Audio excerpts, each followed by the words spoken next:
Hello and welcome. The ocean keeps secrets that surface dwellers can never truly comprehend.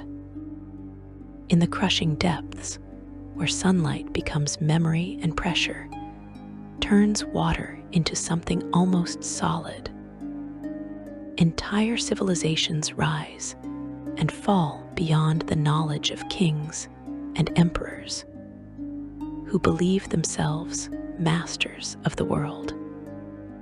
But you will come to know one of these civilizations tonight. You will descend into waters that taste of blood and ancient malice. You will learn of a race that has waged war for thousands of years, driven by hunger that transcends mere sustenance.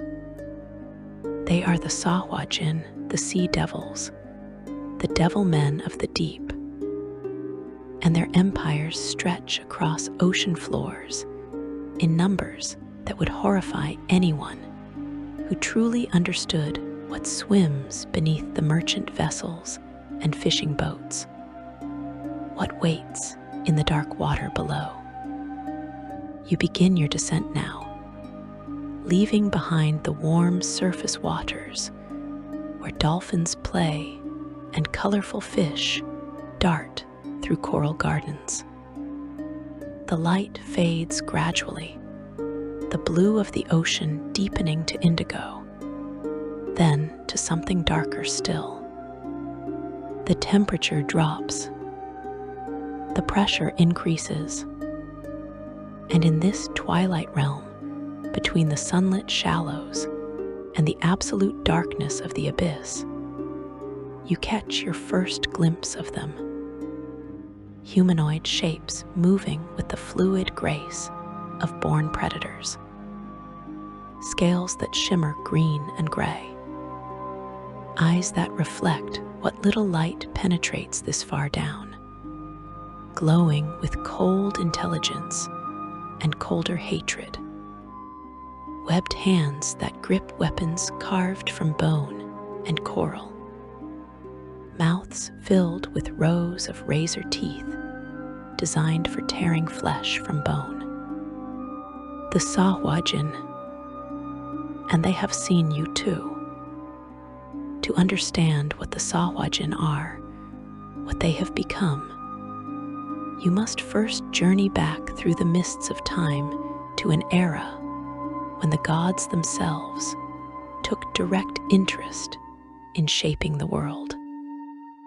The exact origins of the Sahuagin remain one of the great mysteries of the deep, with different races proposing different explanations, each colored by their own understanding and limited evidence. What scholars do agree upon is that the Sahuagin are ancient, predating many surface civilizations, and that their patron deity Sekala played a crucial role in spreading them across the multiple worlds of the material plane. One of the most persistent theories, recorded in the earliest scholarly works on aquatic races, speaks of a catastrophic flood that covered much of the world in an age almost beyond memory. According to this account, during a great struggle among the gods for control of the material plane, the ice caps melted and the waters rose to cover vast stretches of land. In this version of events, the most powerful lawful evil deities chose to preserve a particularly wicked nation of humans from the rising waters, transforming them into creatures that could survive and thrive beneath the waves. Their bodies twisted and changed, taking on characteristics of predatory fish. Their humanity was stripped away, replaced by something colder and infinitely more savage. The same accounts claim that lawful neutral gods, witnessing this act, created the sea elves and the merfolk as a counterbalance to the evil that had been unleashed. This would suggest that the eternal war between Sahuagin and sea elves is not merely a territorial conflict, but the continuation of divine struggles, played out in mortal bodies across thousands of years. Whether this flood mythology represents actual history or religious allegory remains a matter of debate among those who study such things. The Tritons, those orderly warriors who patrol the seas in defense of good, propose an alternative origin that most sea elves refuse to even acknowledge.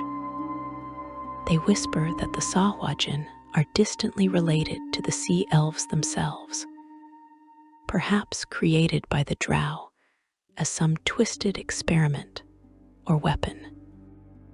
The physical similarities between Melenti, those sea elf-appearing Sahuagin mutants, and actual sea elves lend some credence to this theory, though it could just as easily be explained as convergent evolution or magical mimicry rather than shared ancestry.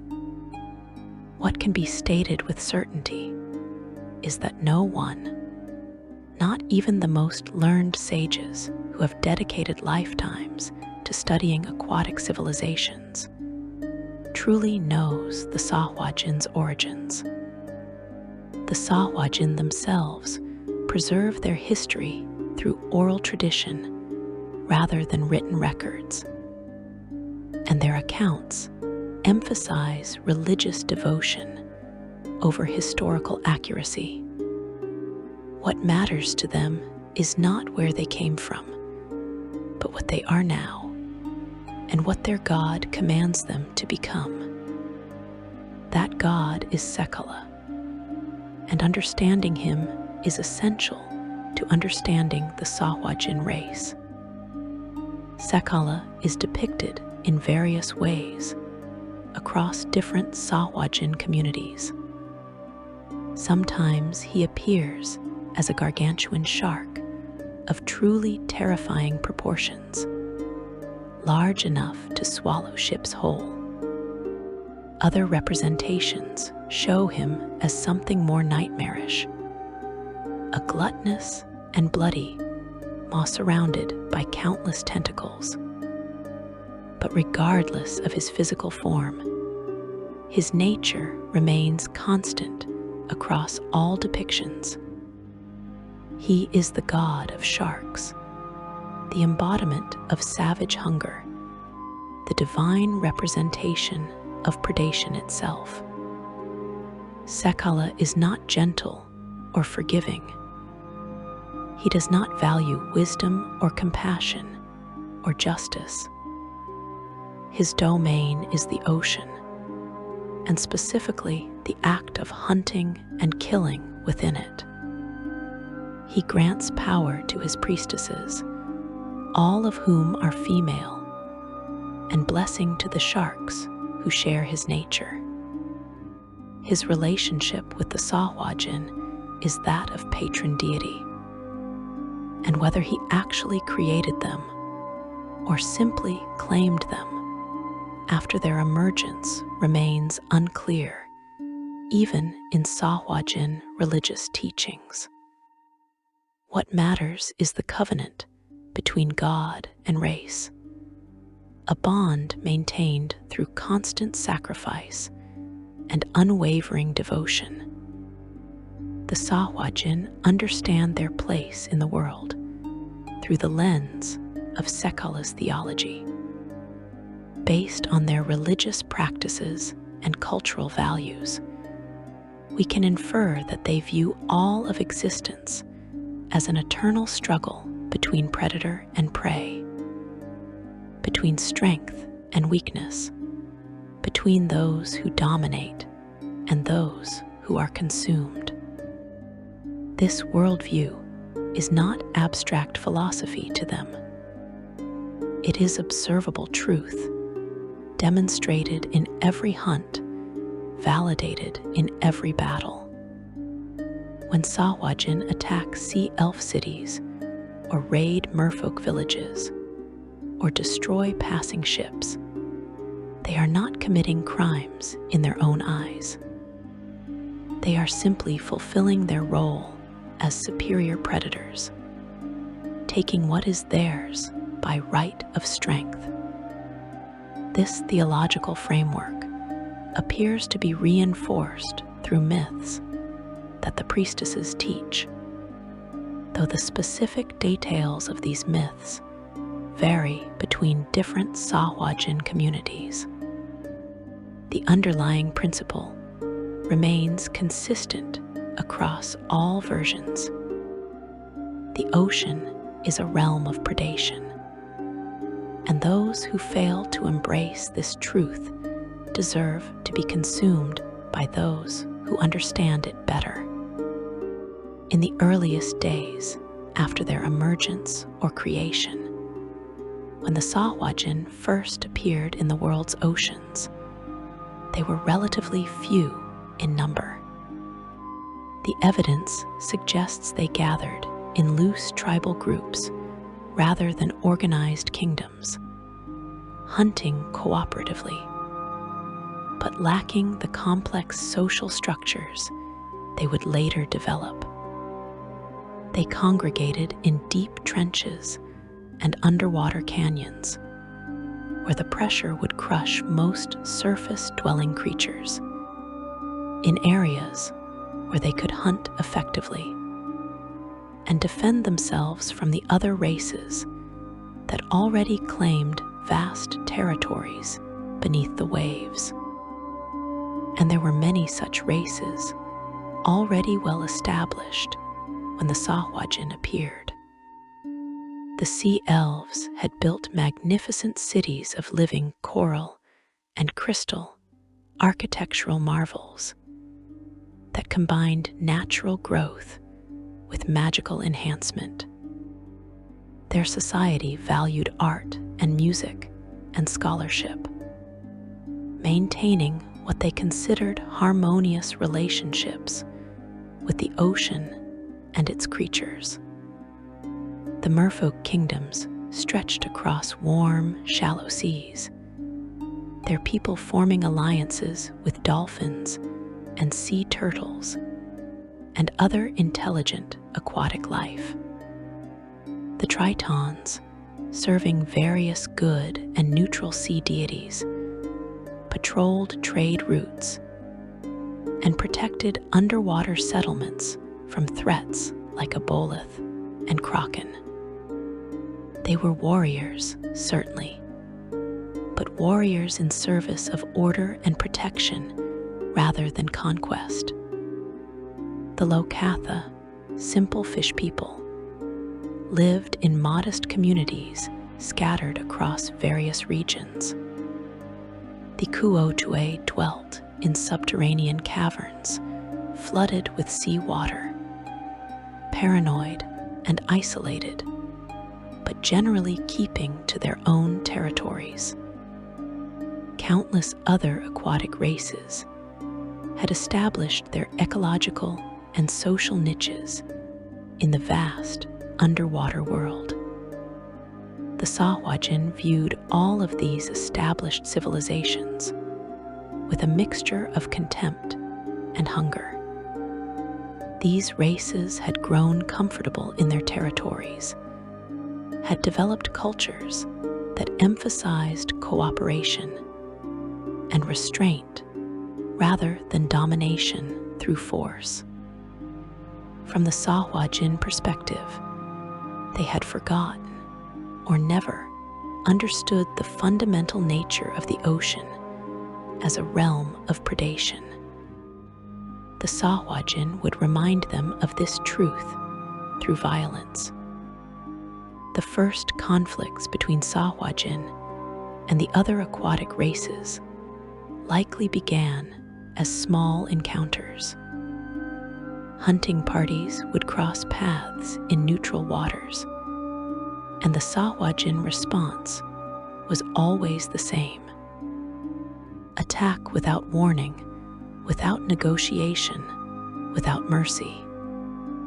They would tear into their victims with teeth and claws and primitive weapons, fighting with an intensity that seemed to go beyond simple aggression.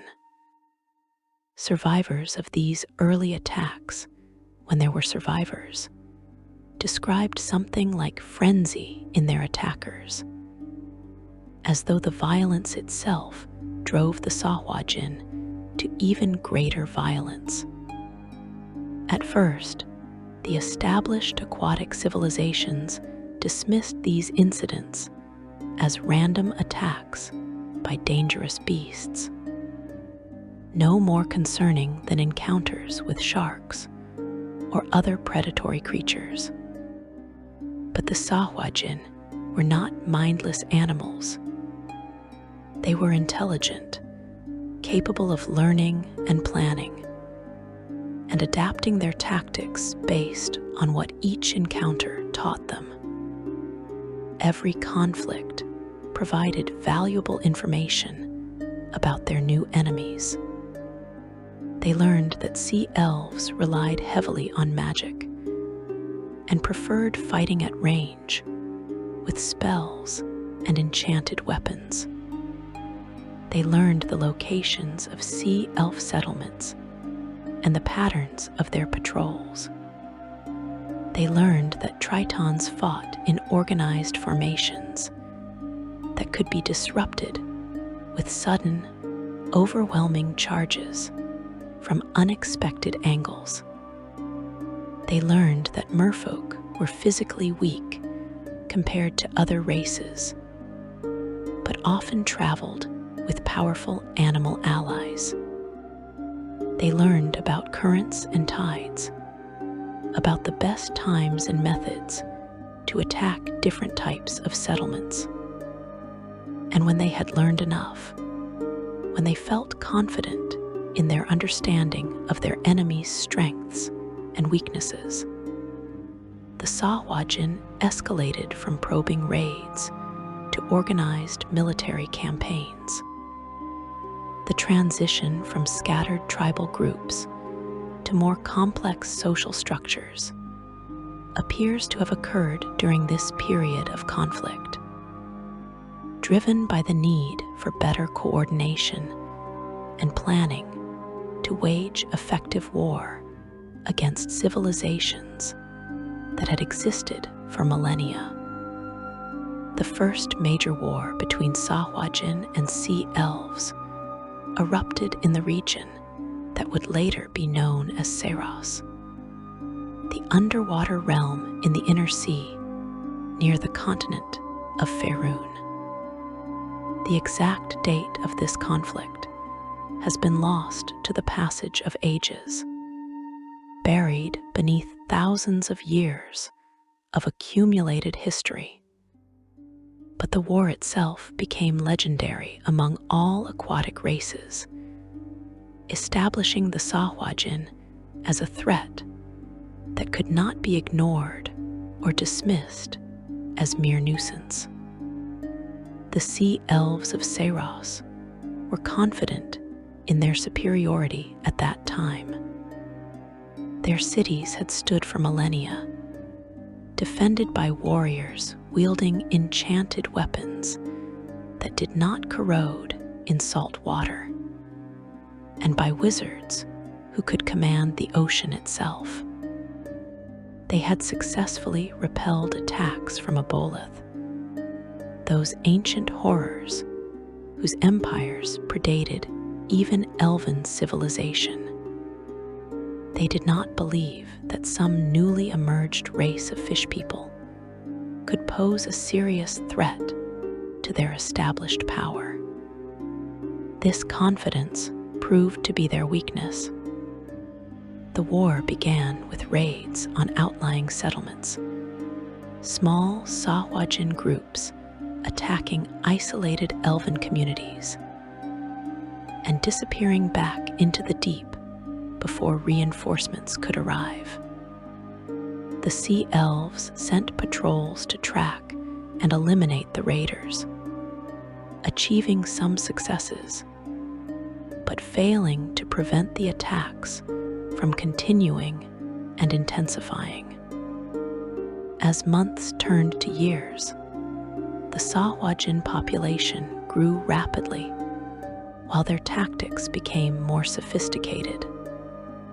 What had started as scattered raids evolved into coordinated campaigns. Sahuagin leaders, the strongest and most cunning among them, emerged to command increasingly large forces, and they brought with them a weapon that the sea elves had not fully anticipated. Sharks. Thousands of sharks. The Sahuagin relationship with sharks goes beyond simple training or magical control. Through a form of limited telepathy that allows them to communicate simple concepts to any shark within approximately 120 feet. Sahuagin can direct these predators in battle with remarkable effectiveness. The sharks serve as living shields, shock troops, and instruments of terror. Their presence alone often enough to break the discipline of enemy formations. The early wars in Saros established patterns that would repeat across thousands of years of conflict. Sahuagin forces would use blood to create clouds in the water that reduced visibility to almost nothing. Under cover of this crimson fog, sharks would attack first, drawing defenders to specific points. Then the Sahuagin warriors would strike from unexpected directions, targeting weaknesses that their patient observation had revealed. The battles were not elegant or honorable. They were savage, brutal, designed to overwhelm through sheer violence and calculated terror. Many settlements fell in these early wars. Not all of them, perhaps not even most, but enough to establish the Sahuagin as a major power in the underwater world. Enough to make every aquatic race understand that the ocean had changed fundamentally. The age of unchallenged sea elf dominance was ending, replaced by an era of constant warfare, where the shark-touched devils claimed larger and larger territories for themselves. The wars taught the Sahuagin that victory required more than savage ferocity. They needed permanent strongholds, organized hierarchies, strategic planning that extended beyond individual raids. And so, in the aftermath of their early conquests, the Sahuagin began building their first true cities. These were not cities in the aesthetic sense that sea elves would recognize. Sahuagin architecture favors function over beauty, with buildings carved directly from underwater rock or constructed from the bones of giant sea creatures. They created no art except gruesome trophies taken from slain enemies. But within these grim fortresses, Sahuagin society began taking on the complex structure it maintains to the present day. The population continued growing at rates that other aquatic races found alarming. Sahuagin females lay dozens of eggs at once, and those eggs hatch within weeks. The young grow rapidly, reaching maturity in just 4 or 5 years. This reproductive advantage means that Sahuagin can recover from defeats and replenish their numbers far faster than the sea elves or tritons they wage war against. As their numbers swelled, the Sahuagin empires expanded beyond their original territories in Saros. They spread along coastlines and across ocean floors, establishing outposts in deep trenches and underwater canyons, using the ocean's natural geography as both highway and fortress. And everywhere they went, they brought war. The merfolk kingdoms found themselves under constant assault. The Low-Catha communities were hunted relentlessly. The Tritons organized grand campaigns to push the Sahuagin back, achieving temporary victories that were inevitably reversed when new hordes of shark riders appeared from unexplored regions. Through all of these conflicts, the Sahuagin remained fanatically devoted to Sekala. Every kill was offered to him. Every conquered city was claimed in his name. The priestesses taught that the Sahuagin were the rightful rulers of all the oceans, that every other race existed only to be prey or slaves. This was not propaganda meant to manipulate the population. It was truth as the Sahuagin understood it, as obvious and undeniable as the water surrounding them, or the hunger that drove them to hunt. You float there in the water now, surrounded by the weight of millennia, the blood of countless battles staining the sand beneath you. The Sahuagin cities spread out in the darkness below, and within them, millions of shark-touched warriors continue the same campaigns their ancestors waged thousands of years ago. They are as dangerous now as they were in those ancient days, perhaps more so. They have learned from their defeats. They have refined their tactics. They have multiplied beyond counting. And they remain always hungry. Section 2. The Blood Hierarchy. The water around you grows colder as you descend deeper into Sahuagin territory. You pass through what appears to be a checkpoint, a natural choke point between two underwater cliffs where Sahuagin guards watch the approaches to their city. They see you, but they do not attack. Not yet. They are disciplined, organized, following protocols that have been refined over thousands of years of warfare and conquest. This is not a mob of savage beasts.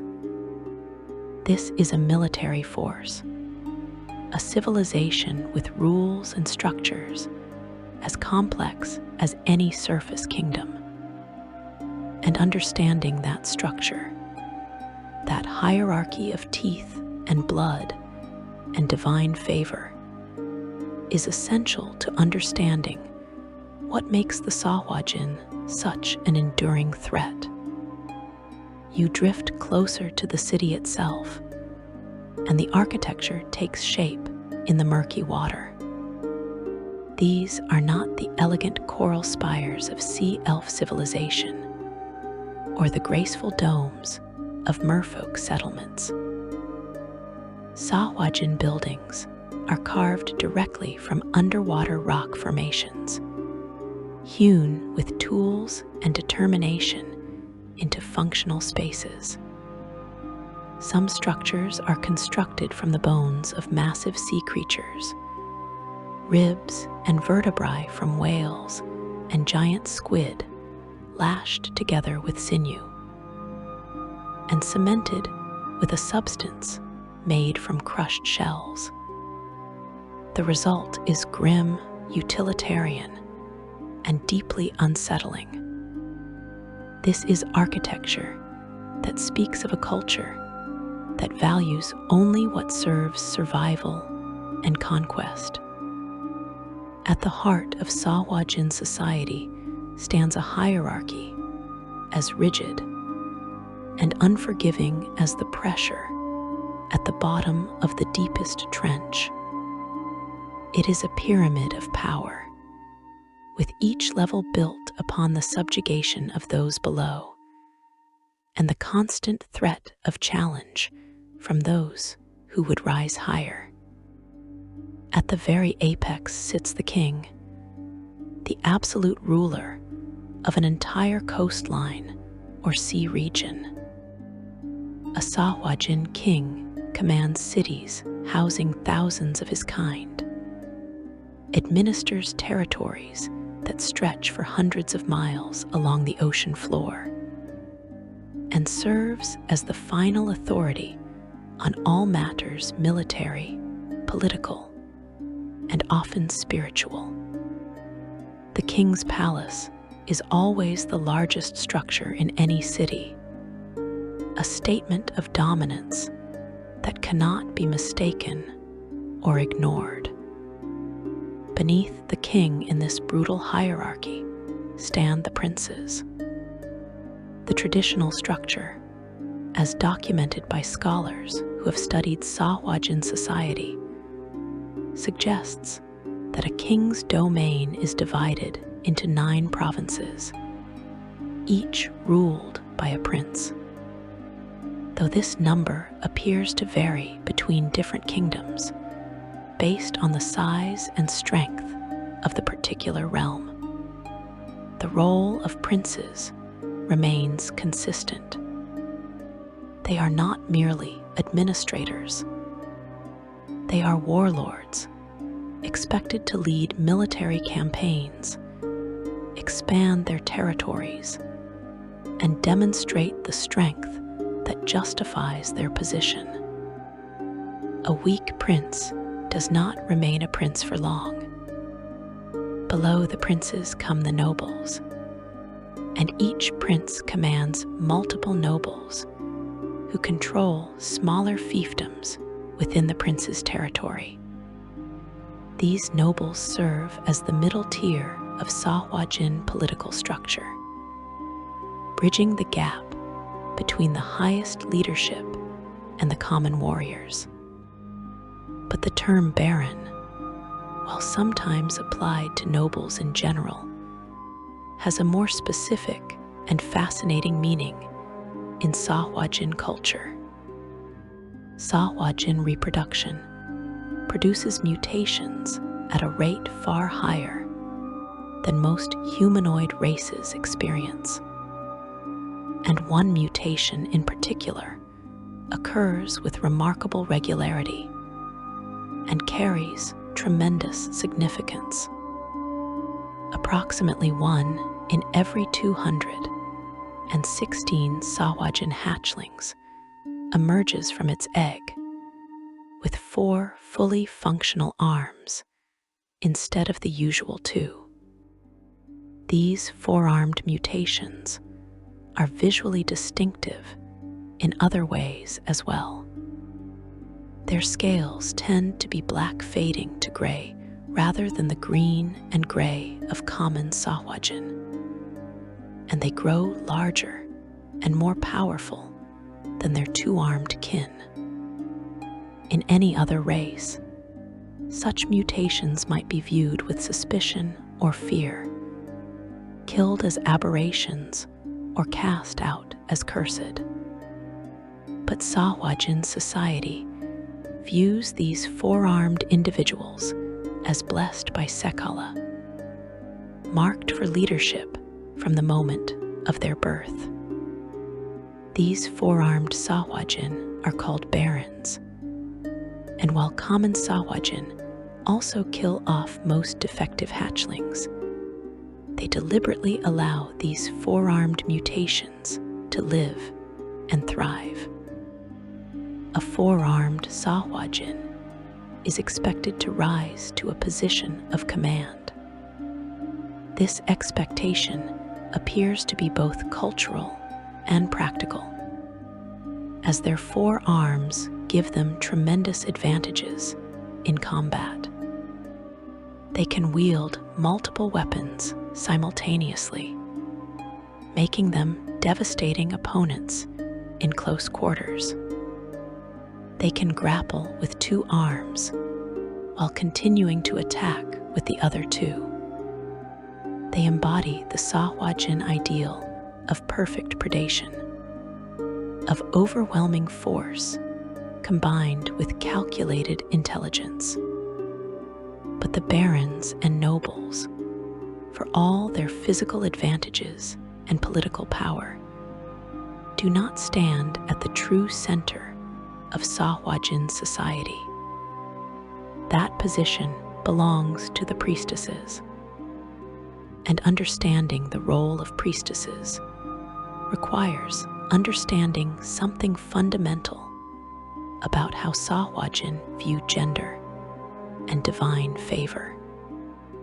Sahuagin society is, in political terms, dominated by males in secular authority.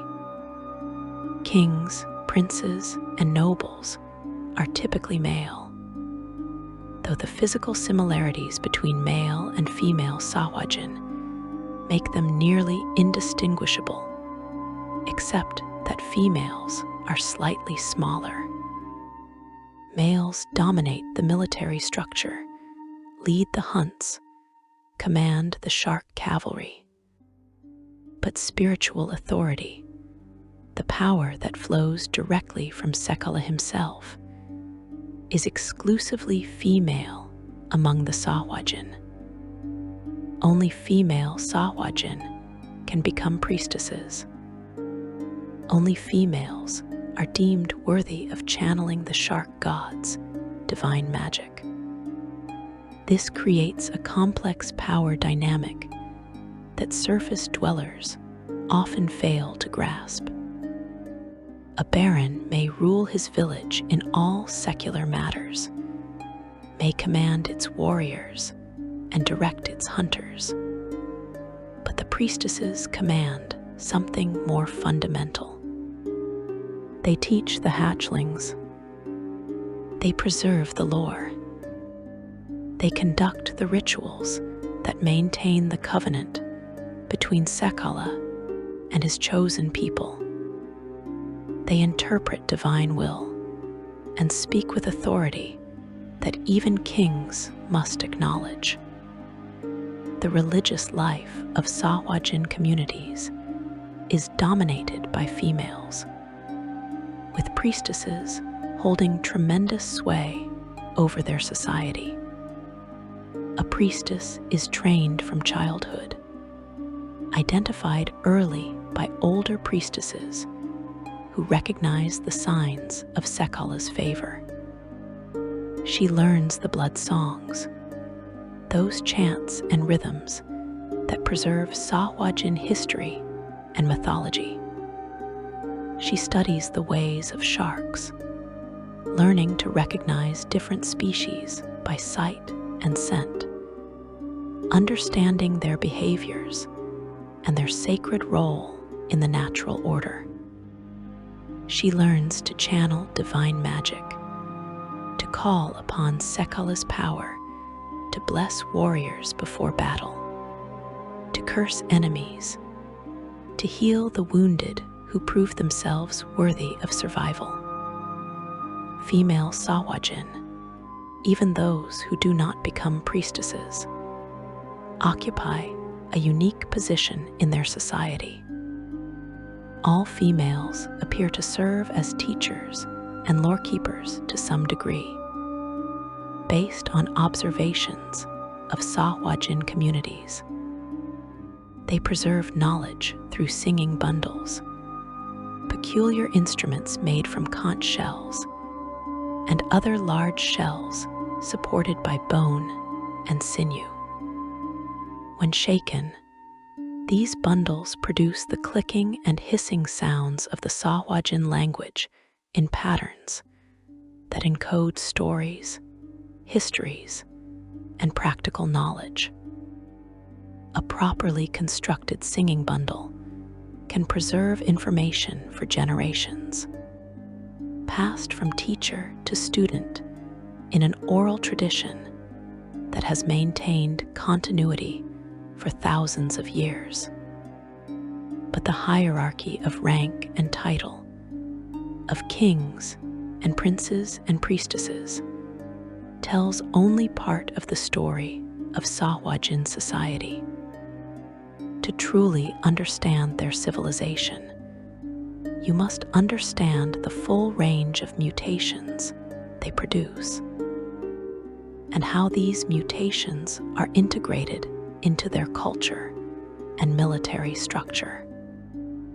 The four-armed barons are not the only mutation that Sahuagin produce at unusual rates.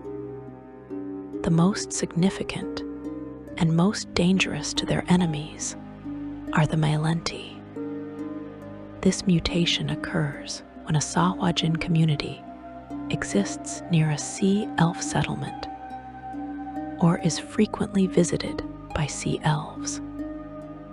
Approximately 1 in every 100 hatchlings born under these conditions emerges looking nothing like a Sahuagin.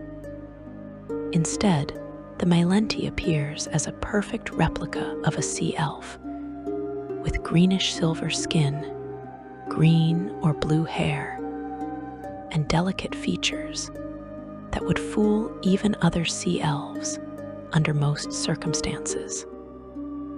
The Sahuagin reaction to Malenti is complex and reveals much about their pragmatic approach to survival.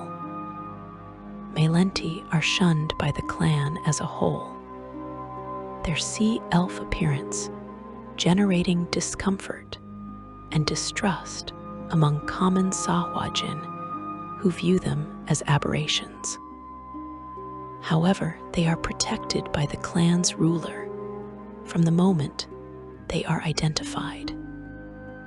They are raised not by common warriors, but by the clan's best fighters and by the priestesses themselves, trained specifically as spies and infiltrators.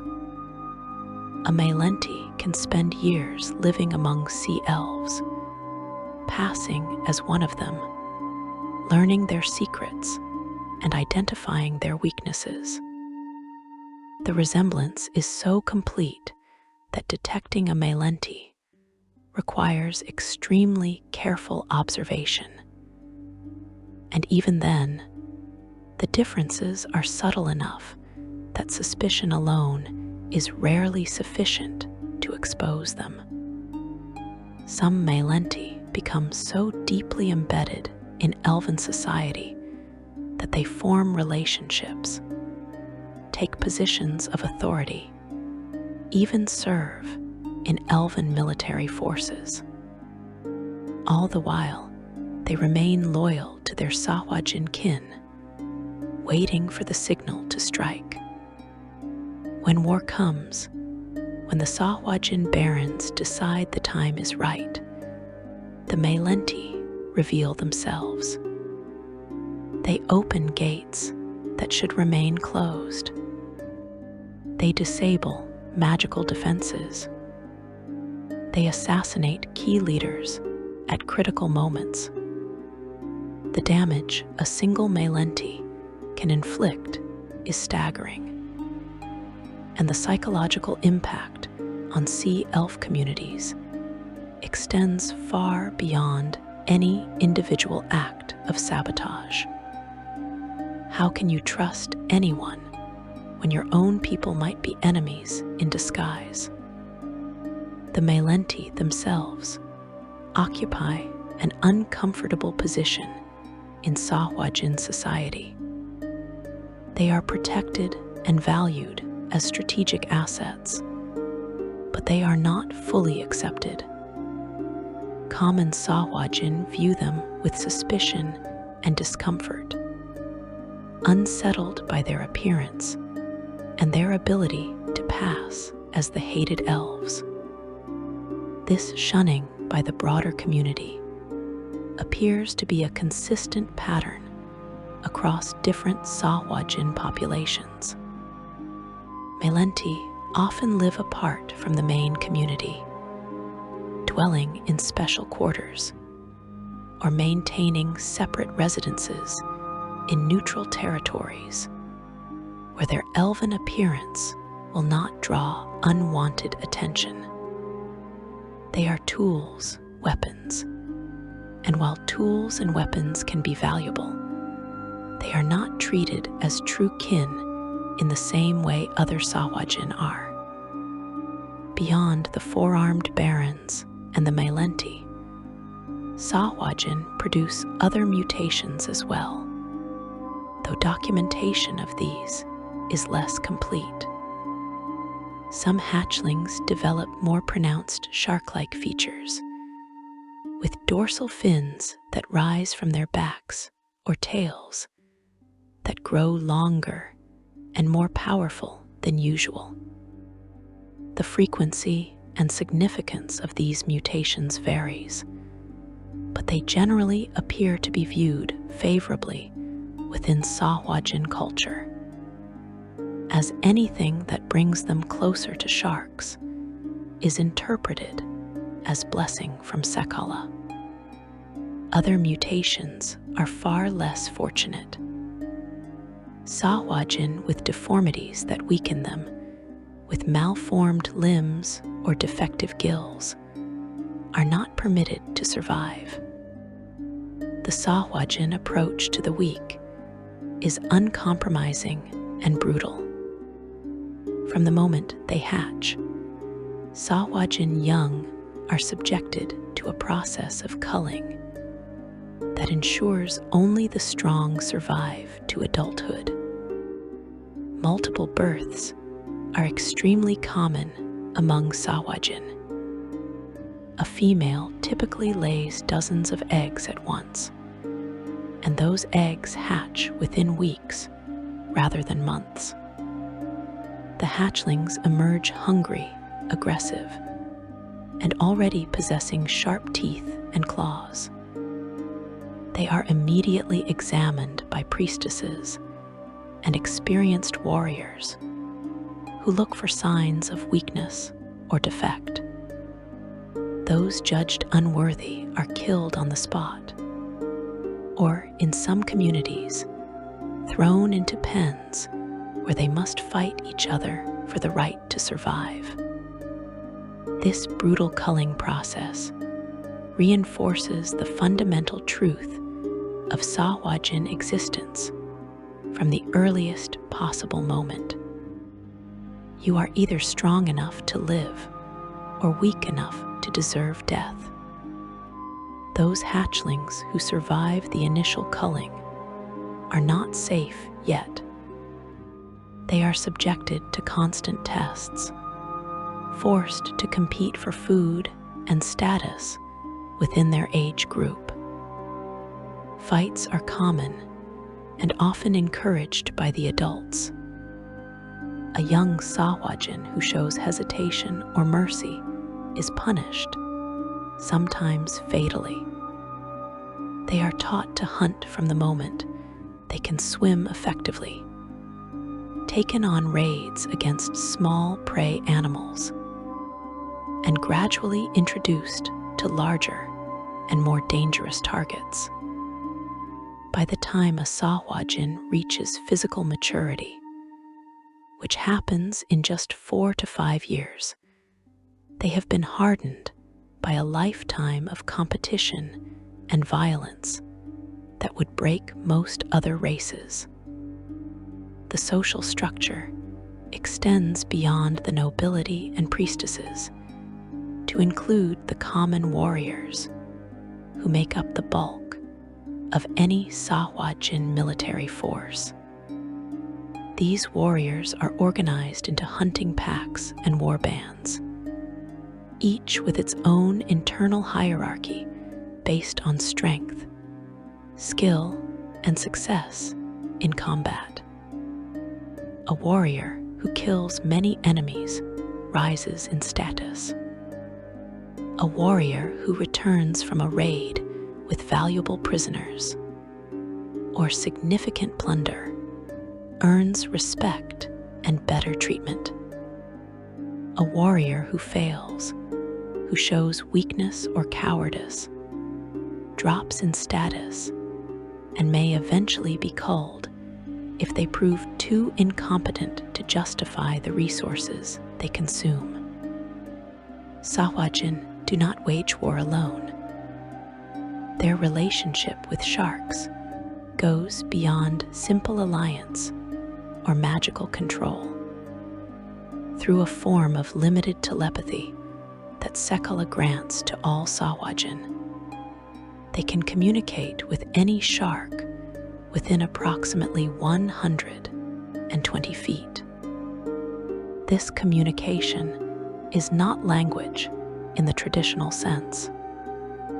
It consists of emotional impulses and simple commands transmitted through what can only be described as a form of shared consciousness. A Sahuagin can project feelings of hunger, aggression, and direction to nearby sharks, and the sharks respond as though the commands came from their own instincts. This means that any Sahuagin military force is effectively multiplied by the sharks they can summon and direct. A raiding party of 20 Sahuagin might bring 50 or more sharks with them, turning what would be a manageable skirmish into a massacre. The sharks serve as living shields, absorbing the initial attacks from defenders, while the Sahuagin warriors maneuver into optimal positions. They create chaos and terror, their presence alone often enough to break the discipline of enemy formations. At the bottom of Sahuagin society, below even the lowest warrior, exist the slaves.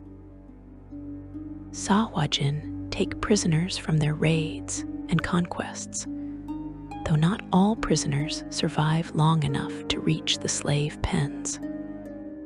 Those who do find themselves in a nightmare existence, forced to perform the menial labor that even the lowest Sahuagin consider beneath them.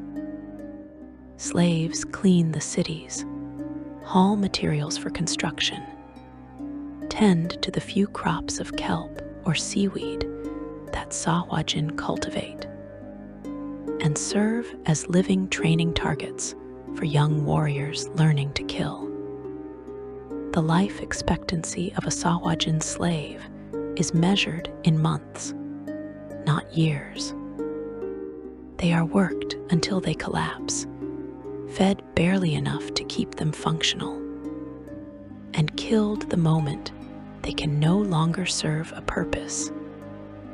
This treatment appears consistent across different Sahuagin communities, suggesting it is a fundamental aspect of their culture, rather than the cruelty of individual leaders. Sahuagin view slavery not as a moral question, but as a simple matter of hierarchy. The strong dominate the weak. The weak exist to serve the strong. Slaves are not people in their eyes, not individuals deserving of consideration or mercy. They are prey that happens to still be alive, resources to be exploited until they are exhausted. And yet, within this brutal hierarchy, there exists a strange kind of stability. Every Sahuagin knows exactly where they stand in the social order. They know what is expected of them, what they must do to rise higher, what failures will result in their fall. There is no ambiguity, no philosophical debate about rights or justice. There is only strength and weakness, and the strong will always dominate the weak. This clarity, this absolute certainty, gives Sahuagin society a cohesion that more complex cultures often struggle to achieve. This is the society you drift through now, watching from the shadows as patrols of warriors swim past, as priestesses conduct rituals in temples carved from volcanic rock, as young Sahuagin fight in training pens under the watchful eyes of their instructors. This is an empire built on principles that horrify surface dwellers and aquatic elves alike. But it is an empire nonetheless. It has endured for thousands of years. It has conquered territories vast enough to swallow kingdoms. And it shows no signs of collapsing under the weight of its own brutality. Because to the Sahuagin, this is not brutality. This is simply the way things are, the way things must be. The ocean is a realm of predation, and they are its perfect predators. Everything else is just prey waiting to be consumed. Section 3. Empires Beneath the Waves. Your journey takes you now across vast distances, following the currents that connect one Sahuagin territory to another. The ocean floor passes beneath you, a landscape as varied and dramatic as any mountain range or desert on the surface world. Deep trenches plunge into absolute darkness. Underwater mountains rise nearly to the surface. Ancient volcanic vents spew superheated water and minerals into the cold deep. And in these varied environments, across thousands of miles of ocean floor, the Sahuagin have built their empires. Not a single unified domain under one ruler, but rather a collection of kingdoms and territories, each ruled by its own king or powerful baron, each pursuing its own wars and conquests, while maintaining the shared culture and religious devotion that binds all Sahuagin together. The greatest and most organized of these empires existed in the region known as Saros, the vast underwater realm that occupies much of the inner sea near the continent of Faerun. This body of water, which surface dwellers call the Sea of Fallen Stars, contains depths and territories that most land-based kingdoms never even imagine exist. Below the shipping lanes and fishing villages, below the awareness of most surface civilizations, an entire world thrives in the darkness. And much of that world has, at various points in history, fallen under Sahuagin dominion. The Sahuagin presence in Saros coalesced over centuries into a formal kingdom called Elixtes, a realm that controlled vast stretches of the eastern portion of the inner sea known as the Alamber. The kingdom was founded in the year -740 Termitian Shore Song, which translates to -810 Dale Reckoning, by a Sahuagin leader named T-Ram, whose reign would last for a remarkable 297 years. This longevity, unusual even for Sahuagin, who typically have shorter lifespans than surface elves or dwarves, suggests either exceptional strength or perhaps divine favor from Sekala himself. The capital city of Elixtes bore the name Vahextile, a sprawling metropolis by Sahuagin standards that housed an estimated 13,000 Sahuagin during the mid-1400s Dale Reckoning. The city was carved into underwater volcanic formations, taking advantage of the natural heat and minerals that such locations provide. By this time, the kingdom was ruled by a tyrant named Chromes, whose reign would end in catastrophe that reshaped the entire political structure of Sahuagin society in that region. But even at the height of their power in the Alamber, the Sahuagin of Elixtes faced a persistent obstacle to their complete domination of Saros. A barrier, both physical and magical, stood between them and the territories they most desired to conquer. This barrier, known as the Sharksbane Wall, represents one of the few successful long-term defenses that aquatic elves and their allies have managed to establish against Sahuagin expansion. The Sharksbane Wall is a monument to elven determination and engineering prowess. Construction on this massive fortification began in the year -9845 Dale Reckoning, making it one of the oldest continuously maintained structures in the world. The wall stretches for approximately 135 to 137 miles along Hunter's Ridge, an underwater mountain range that spans the mouth between the main body of Saros and the Alamber Sea. Rising to within 100 feet of the surface, the wall connects a series of garrison towers called the Pillars of the Trident, creating a defensive line comparable only to the legendary Dragon Wall of Shu Lung on the surface world.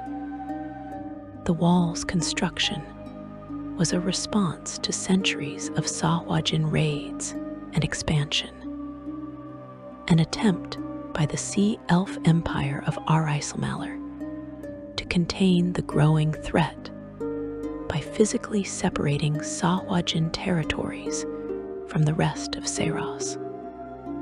The Sharksbane Wall's name comes from its primary purpose and its most powerful enchantments. The magical wards woven into the barrier repel sharks, making it impossible for Sahuagin to bring their most devastating allies past the defensive line. Without their shark cavalry, without the terror and chaos that thousands of frenzied sharks create in battle, Sahuagin assault forces found themselves at severe disadvantage against the organized defenses maintained by sea elves, tritons, and other allied races. For more than 15,000 years, the Sharksbane Wall held. The wall was manned by various forces over the millennia, mostly sea elves, but with all of the Sahuagin races taking turns garrisoning the fortifications at different times. Guard posts were established every 2 miles along the wall's length, with each station housing 16 to 20 soldiers. Sahuagin forces threw themselves against the barrier repeatedly across the ages, testing different sections, looking for weaknesses, dying in their thousands, but never quite managing to breach the defenses in sufficient force to establish permanent footholds on the western side. The wall became more than just a military fortification. It became a symbol of hope for the aquatic races who opposed Sahuagin expansion. Proof that the shark-touched devils could be contained, that their hunger for conquest was not inevitable. But the wall also served a function that many did not fully appreciate until it was too late. By limiting Sahuagin access to resources and territory, the barrier acted as a population control mechanism, forcing the Sahuagin to compete with each other for limited hunting grounds in the Alamber, rather than expanding westward into the richer waters of central Saros. But symbols can be broken, and the Sahuagin, for all their savage nature, are capable of remarkable patience when pursuing their long-term goals. The year 1369 Dale Reckoning, recorded in sea elf calendars as 1439 Termitian Shore Song, would prove to be one of the most significant dates in the history of Saros. This was the year when everything changed, when the ancient barrier finally fell, when the 12th Saros War erupted and reshaped the political landscape of the entire underwater realm.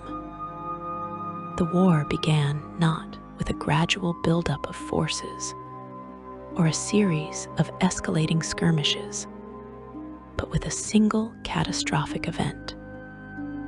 On Eldasong 21, a massive explosion tore through the Sharksbane Wall, creating a breach approximately 2 miles wide in the ancient fortification.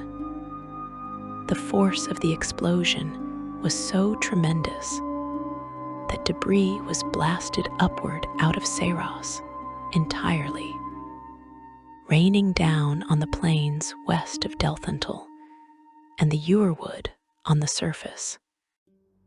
The sonic pulse from the blast traveled through the water for hundreds of miles, alerting every settlement in Saros that something terrible had occurred.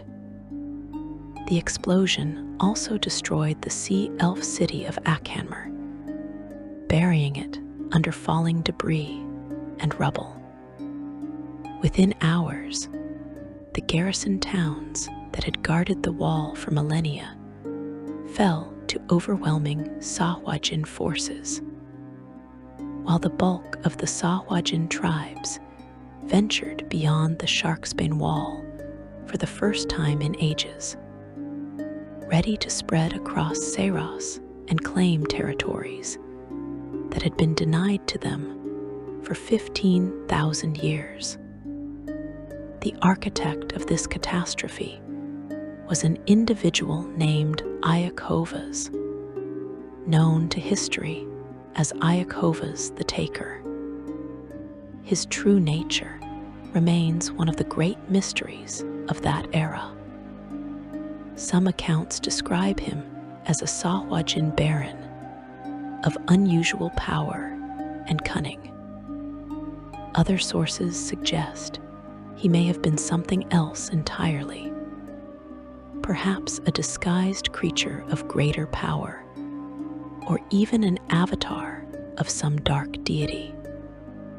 What can be stated with certainty is that he found or acquired some unknown relic in the ruins of the ancient city of Khorasan. And through this artifact's power, he was able to create the explosion that breached the wall. Iakovas united the fractious Sahuagin barons and princes of the Alamber under his command through a combination of brilliant strategy, overwhelming force, and what appeared to be divine favor or supernatural power. He promised them that the Sharksbane Wall would fall, that the territories beyond it would be theirs for the taking, that the age of Sahuagin dominance would finally arrive. And he delivered on those promises in the most spectacular and destructive way possible. But Iakovas's rise came at a moment when Sahuagin society in the Alamber was already in tremendous upheaval. Shortly before the 12th Saros War began, the capital city of Vahagstyle was destroyed in a volcanic eruption that caused the sea floor around it to boil with lava. King Chromes died in this catastrophe, along with more than a third of the Sahuagin nobility. The old order of Alixtes tore itself apart in the aftermath, as surviving princes and barons fought to reestablish control and claim power in the vacuum left by the king's death. This internal chaos might have weakened the Sahuagin under normal circumstances, but Iakovas turned it to his advantage by offering a path to glory and conquest, by directing their violence outward rather than allowing them to consume each other in civil war. He channeled the chaos into a unified military campaign that would shake Saros to its foundations. The 12th Saros War raged for months, with Sahuagin forces spreading across regions they had never before accessed. They raided settlements throughout the Inner Sea, attacking both underwater cities and surface coastal communities with unprecedented frequency and coordination. The war drew in powers from across Faerun and Saros, as surface kingdoms realized that the outcome of this underwater conflict would directly impact their own security and prosperity.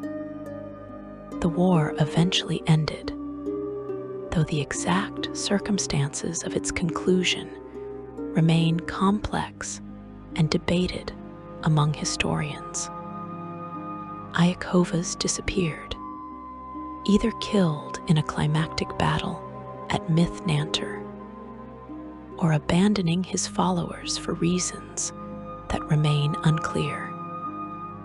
Without his unifying presence, the Sahuagin forces lost much of their coordination.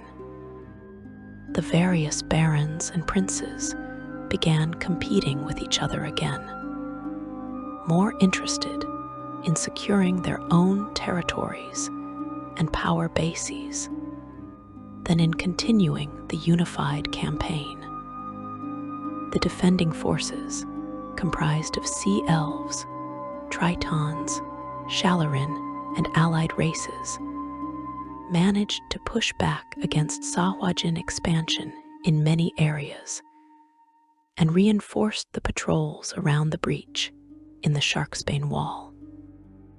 Though the breach itself could not be fully repaired or sealed, the defenders established strong presences on both sides of the gap to prevent unlimited Sahuagin movement through it. But the Sahuagin had achieved something significant despite not winning total victory. The 2-mile breach, though accounting for only 5% of the wall's total length, fundamentally altered the political and territorial landscape of Seiras. The Sahuagin had proven that the supposedly impregnable barrier could be broken. They had expanded their territories significantly and established footholds in regions that had been denied to them for 15 millennia.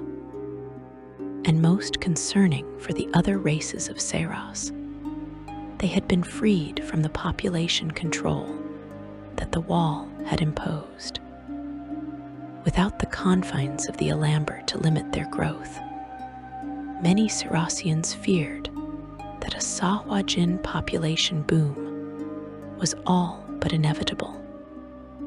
The rapid reproductive rate of Sahuagin, combined with access to new hunting grounds and resources, suggested that their numbers would swell dramatically in the years following the war. This has proven to be a well-founded concern, as Sahuagin populations have indeed increased significantly in the decades since 1369 Dale reckoning. The Sahuagin territories in the post-war Alamber are fragmented but extensive. At least 4 different Sahuagin princes control territories in the deeper waters, their lands centered on the towns of Kitcher, Saxa, Widon, and Gatlug. Above them, in shallower waters down to about 250 feet depth, a Mero warlord named Porag has claimed more than 40% of the viable territory from the wall to Mount Thulbane, creating a constant war zone between Mero and Sahuagin tribes. This ongoing conflict prevents the Sahuagin from achieving total dominance of the Alamber. But it also means the region remains in a state of perpetual violence. The territories controlled by Sahuagin extend far beyond Seiras, however, all along the coasts of Faerun. In seas both warm and temperate, Sahuagin communities have established themselves and claimed hunting grounds that span thousands of square miles. They favor areas with complex underwater topography, places where deep trenches and underwater canyons provide natural hiding places and defensive positions. They build their cities in locations that are difficult for enemies to approach and easy for them to defend, using the ocean's own geography as a weapon. In the Trackless Sea, the vast ocean that stretches along Faerun's western coast, Sahuagin domains are less centralized than in Seiras, but no less dangerous. Here, individual barons rule smaller territories, often in competition with each other, but always united in their hatred of surface dwellers and aquatic elves. Coastal communities along the Sword Coast and beyond live in constant awareness that Sahuagin raiders could strike at any time, emerging from the depths to attack fishing boats, kidnap sailors, or assault poorly defended harbors. On the world of Eberron, a very different situation has emerged. Historical evidence suggests that Sahuagin once ruled a significant empire in the Thunder Sea of that world, building cities and establishing territories, much as their kin had done on other worlds. But that empire has fallen, shattered by conflicts whose details have been lost or deliberately destroyed. The Sahuagin of Eberron now exist as scattered tribes rather than organized kingdoms. They have lost much of the military organization and complex social structure that characterizes Sahuagin civilizations elsewhere, though they retain their worship of Sekala and their hatred of other races.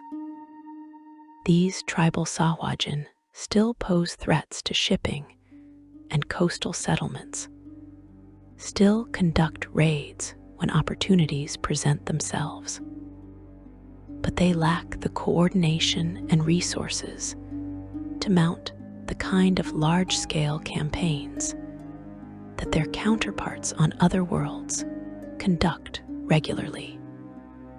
What caused the collapse of the Eberron Sahuagin Empire remains unknown, though scholars propose various theories ranging from internal conflicts to external threats from other powerful forces. The fallen state of these Sahuagin serves as both warning and curiosity, demonstrating that Sahuagin empires can be broken, while also showing how persistent the race remains even in reduced circumstances. The geography of Sahuagin territories reveals patterns that hold true across multiple worlds and different oceans. They favor depths between 200 and 700 feet, areas where the water pressure is manageable, but surface dwellers cannot easily reach them. They avoid the deepest parts of the ocean, the abyssal zones where even their sturdy bodies would struggle, though they sometimes establish outposts in extreme depths for strategic purposes.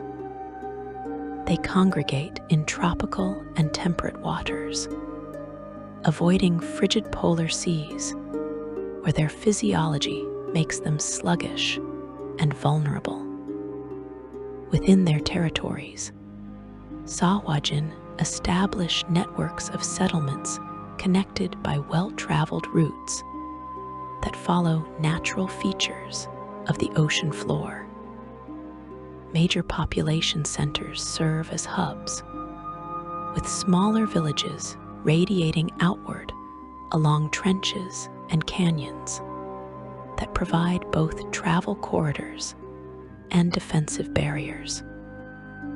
Hunting grounds are carefully mapped and jealously guarded, with different groups of warriors claiming specific areas as their exclusive territory. The borders of Sahuagin territory are not fixed or clearly defined in the way that surface kingdoms mark their lands. Instead, they exist as contested zones where Sahuagin influence gradually gives way to the territories of other races. These border regions see frequent violence, but they also experience periods of relative calm when both sides are recovering from major conflicts or focusing their attention elsewhere. Sahuagin expansion follows predictable patterns driven by population pressure and religious imperative. When a baron's village grows too large to be sustained by local resources, a new settlement must be established. The priestesses teach that Sekala commands his people to dominate all the oceans of all the worlds, to bring every body of water under Sahuagin control. Each conquered territory, each destroyed enemy settlement, each successful raid is viewed as an offering to their god, and a step toward the ultimate fulfillment of their divine destiny. This ideology of endless expansion creates a situation where lasting peace with Sahuagin is functionally impossible. They do not negotiate treaties in good faith. They do not honor agreements unless forced to do so by overwhelming military pressure. They view any cessation of hostilities as merely a temporary pause, an opportunity to rebuild their strength before resuming their campaigns of conquest. You drift now through the ruins of an ancient sea elf city, one of hundreds that have fallen to Sahuagin raiders over the millennia. The elegant coral architecture lies shattered, home now only to small fish and scavenging creatures. The elves who built this place are long gone, killed, or driven away. Their names forgotten, except perhaps in the oral traditions that Sahuagin priestesses preserve. This is the reality of Sahuagin Empire. Not glorious monuments or cultural achievements, but absence. The empty spaces where other civilizations once thrived. The silence where songs once echoed through the water. The darkness where light used to shine. And in that darkness, the Sahuagins swim on, tireless and hungry, always searching for the next enemy to fight, the next territory to claim, the next offering of blood to present to their shark god. Section 4, The Shark's Hunger. You swim deeper into the heart of a Sahuagin city now, past the outer settlements where warriors train and slaves toil, toward the central temple complex where the priestesses conduct their rituals. The water here tastes different, thick with the residue of blood sacrifices and the chemical traces of ancient magic. The architecture becomes more deliberately menacing, decorated with the only art that Sahuagin create. Trophies, skulls of slain enemies mounted on spikes, bones arranged in patterns that tell stories of conquests and battles. Preserved remains of particularly hated foes, displayed as warnings and celebrations of dominance. This is not art as other cultures understand it, not beauty for its own sake. This is functional decoration, serving the dual purpose of honoring Sekala and reminding every Sahuagin of their purpose in the cosmic order. At the center of the temple complex stands the altar, a massive structure carved from volcanic rock and stained dark with the blood of countless sacrifices. Here, the priestesses conduct the rituals that bind their people to their god, that channel divine power into the mortal world, that preserve the covenant between Sekala and the race he has claimed as his chosen children. To understand what drives the Sahuagin, what makes them so relentless and implacable, you must understand the theology that shapes every aspect of their existence.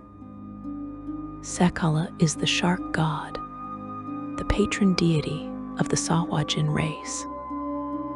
His form is typically depicted as a massive great white shark.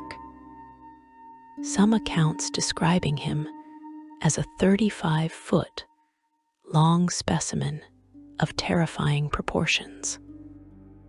Other representations show him as something even more nightmarish, a gluttonous and bloody maw surrounded by countless tentacles. Various sources describe him differently, with some scholars identifying him as a powerful devil rather than a traditional deity. But regardless of his exact nature or appearance, his domain remains constant. He is the god of sharks, of hunting, of savage brutality unleashed without restraint. Sekala represents the base drive to hunt and dominate, to unleash savage violence on anything in his path. He is a deity of tyranny, plunder, competition, and war.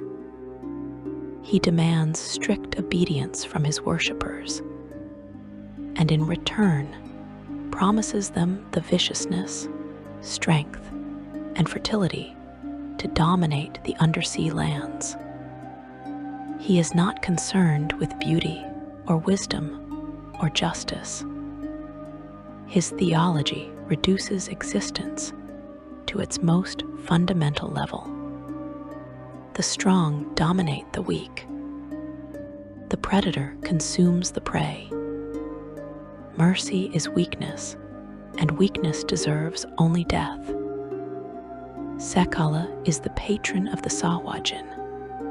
Although most sources agree he is not their creator, his role appears to be one of adoption and shaping rather than original design, claiming an existing race and molding them into perfect instruments of his will.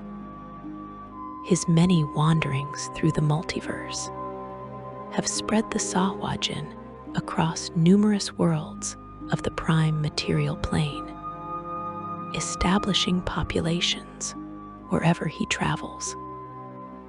The core of Sahuagin religious belief centers on a philosophy that their priestesses teach to every hatchling from the moment they can comprehend language. This worldview divides all of existence into two categories: predator and prey, hunter and hunted, those who dominate through strength, and those who are consumed because of weakness. To be strong, to hunt successfully, to kill and consume your enemies, is to fulfill your natural purpose and prove your worthiness in the eyes of Sekala. To fail to become prey yourself is to demonstrate that you deserved your fate. This philosophy is not metaphor to the Sahuagin. It is observable truth, demonstrated in every hunt, validated in every battle. When a Sahuagin warrior kills a sea elf, he has proven his superiority and his victim's weakness. When a shark devours its prey, the universe is functioning exactly as it should. The Sahuagin live by the credo that only the strong survive, and they apply this principle ruthlessly to their own kind, as well as to their enemies. Worship of Sekala takes forms that would horrify followers of gentler deities. The priestesses, all of whom are female, conduct blood rituals, where captured enemies are sacrificed on temple altars. The Sahuagin make regular living sacrifices to Sekala by feeding the sacrificed beings to sharks. offering both defeated enemies and valuable jewelry whenever possible. These sacrifices serve multiple purposes. They honor Sekala and maintain his favor. They provide what the priestesses believe are practical benefits, influencing the outcomes of battles or the success of hunts. And they reinforce social cohesion, bringing the community together in shared acts of violence that remind everyone of their collective identity as predators. The shark god is worshipped in natural caverns at the highest and lowest tides. Temples to Sekala are built of stone or coral, with the most humble temples constructed by exiled Sahuagin being little more than rude caves. The priestesses officiate at all rituals and hold tremendous authority within their communities, leading raiding parties and taking their choice of spoils after the nobles have claimed their share. The largest rituals occur during what might be called the Great Feedings, though the exact terminology varies between different Sahuagin communities. During these events, the entire community gathers at the central temple. Prisoners who have been kept alive specifically for this purpose are brought forth.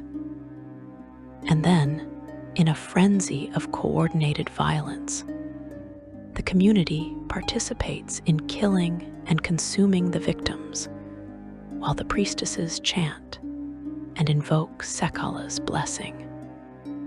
During these rituals, and indeed during any combat where blood fills the water, Sahuagin often enter a state called blood frenzy.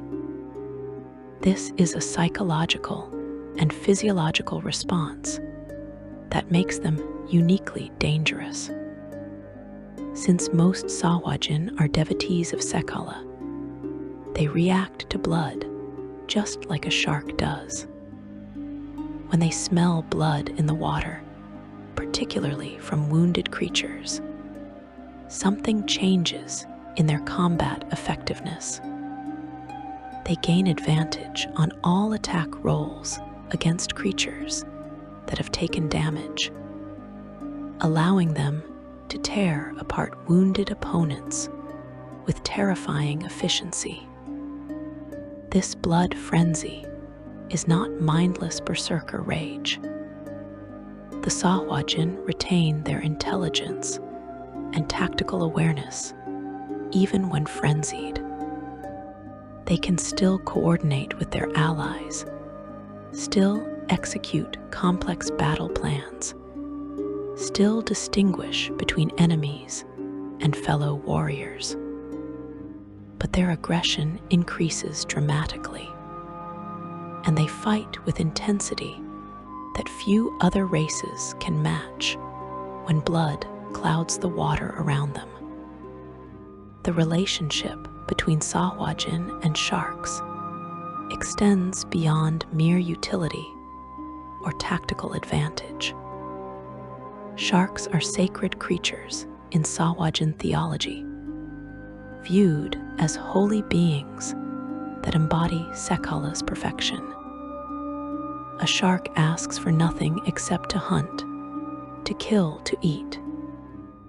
It has no art, no philosophy, no concerns beyond the immediate satisfaction of its hunger. It is, in the eyes of the Sahuagin, the purest expression of what life should be.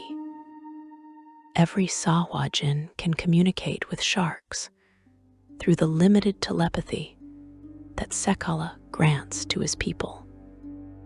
This connection operates within approximately 120 feet and allows for the transmission of simple concepts and emotional states. A Sahuagin can project hunger, aggression, fear, or comfort to nearby sharks. And the sharks respond as though these impulses came from their own instincts. The bond is not ownership or domination. It is kinship, recognition of shared nature and shared purpose. Sahuagin will not eat shark meat under any circumstances. To consume a shark would be sacrilege, a violation of the sacred bond between themselves and these blessed creatures. A Sahuagin who killed and ate a shark would face execution by the priestesses for this unforgivable blasphemy. The only exception occurs when a shark dies of natural causes or in service to the Sahuagin cause, in which case its bones may be used to create weapons or decorations. Incorporating the shark's essence into tools that will continue its work of predation. But if sharks are sacred to the Sahuagin, dolphins are despised. The Sahuagin hatred of dolphins runs deep and fierce. Dolphins are hated specifically for their friendship with aquatic elves and tritons, the races that Sahuagin view as their primary enemies. The fact that dolphins, creatures physically capable of being effective predators, choose instead to form alliances with beings the Sahuagin consider prey represents a betrayal of natural order in Sahuagin eyes.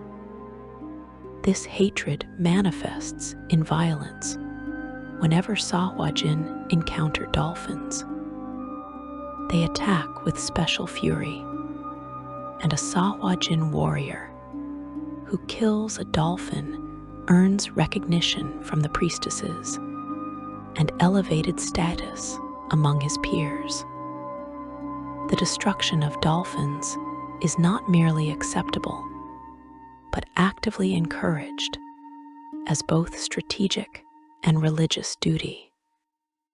The hatred that Sahuagin feel for dolphins is surpassed only by the loathing they reserve for sea elves and their patron deity, deep Seychelles.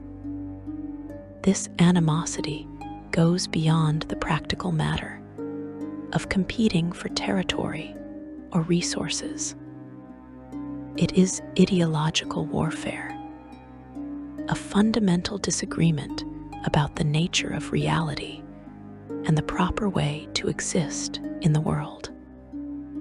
Deep Seychelles is the lord of the undersea, the primary deity of aquatic elves. He represents everything that contradicts Sahuagin theology. He is a deity of beauty, of creativity, of knowledge pursued for its own sake. He teaches his followers to live in what they consider harmony with the ocean, rather than dominating it through force. He values cooperation and compassion, emotions that Sahuagin view as weakness and delusion. The conflict between Sekala and Deep Seychelles has raged for as long as either deity has existed, fought in the material world by their mortal followers. The gods themselves are locked in eternal opposition, with Deep Seychelles hating Sekala with particular intensity. Some scholars who believe Sahuagin were created as byproducts of attempts to craft early sea elves point to this divine rivalry as the spark of the endless hatred between the two races. Though the specific details of such theories vary considerably. Wars with the sea elves have been ongoing for thousands of years, and when they reach their height, maritime trade and sea travel become deadly for surface dwellers who happen upon these battles. The Sahuagin target sea elf settlements with particular enthusiasm, expending resources and accepting casualties that they might avoid if attacking other races. Sea elves, normally reluctant to take offensive action, organize expeditions specifically to destroy Sahuagin nests and strongholds. They also conduct ritual shark hunts, killing creatures that the Sahuagin hold sacred, which only intensifies the mutual hatred. But the Sahuagin face threats and rivals that extend beyond their traditional enemies in the material world. In the abyss, the demon lord Demogorgon claims dominion over the oceans of that terrible realm, and his power challenges Sekala's authority.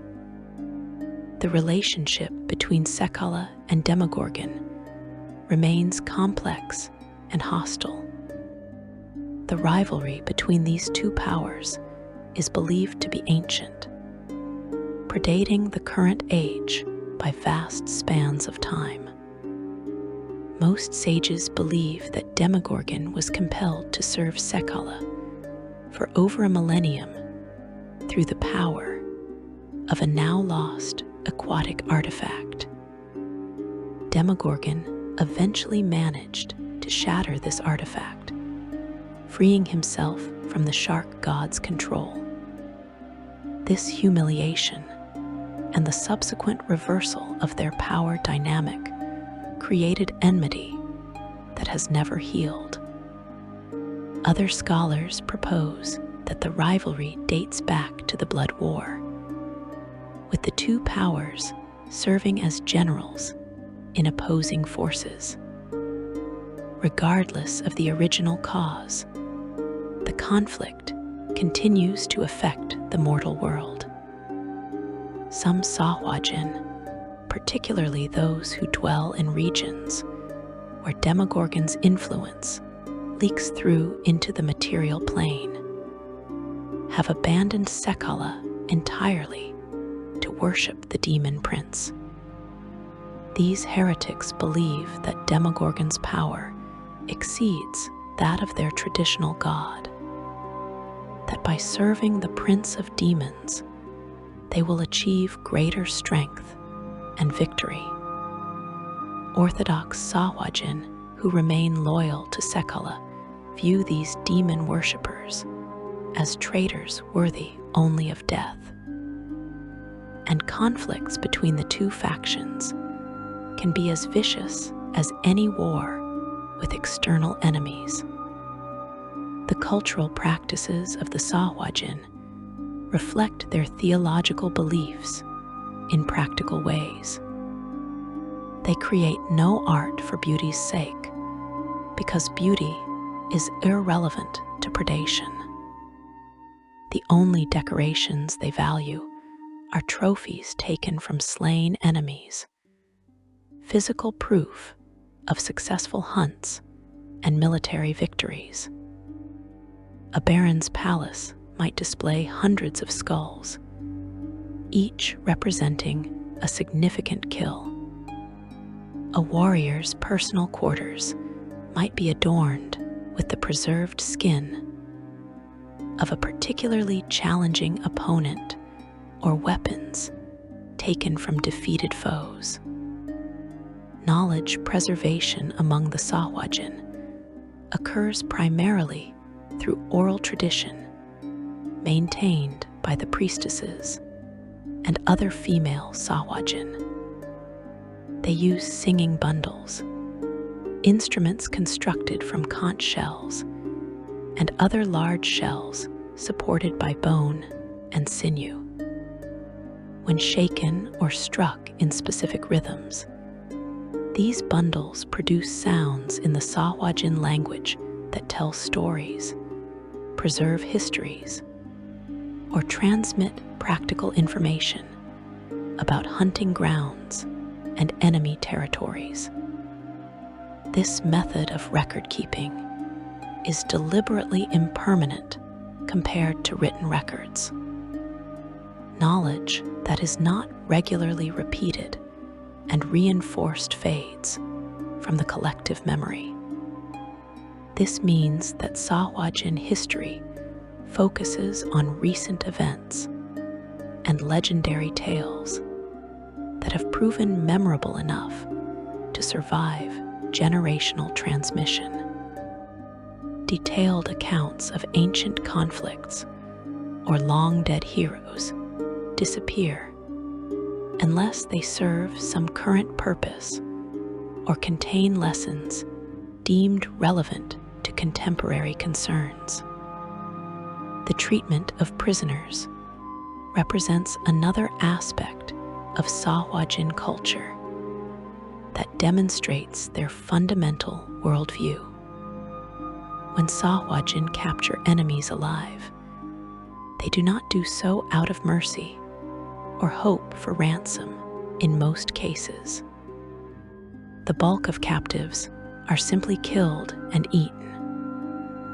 However, the Sahuagin often set aside a few prisoners to torture and provide sport, typically forcing fights to the death between two different captured creatures in an arena setting.